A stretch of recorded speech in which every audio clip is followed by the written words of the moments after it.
26/8/2024 திங்கட்கிழமை கோகுலாஷ்டமி.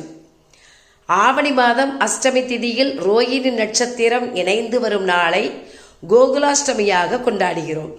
வசுதேவருக்கும் தேவகிக்கும் சிறைச்சாலையில் கிருஷ்ணர் அவதாரம் எடுத்தார். குழந்தை பாக்கியத்திற்காக காத்திருப்பவர்கள் கட்டாயம் கோகுலாஷ்டமி அன்று கிருஷ்ணரை வழிபாடு செய்து குழந்தை பாக்கியம் பெறலாம்.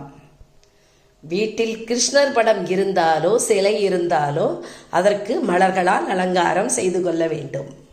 வெளியில் இருந்து வீட்டிற்குள் வருவது போல பச்சரிசி மாவினால் கிருஷ்ணர் பாதம் வரைந்து கொள்ள வேண்டும். கிருஷ்ணருக்கு பிடித்த சீடை, முறுக்கு போன்ற பதார்த்தங்களை செய்து அருகில் இருக்கும் குழந்தைகளுக்கு கொடுத்து மகிழ வேண்டும். அடுத்த ஆண்டு கட்டாயம் கிருஷ்ணரை போல ஒரு அழகான குழந்தை உங்கள் வீடுகளிலும் தவழும். இது உறுதி. நிச்சயமாக இந்த பூஜையை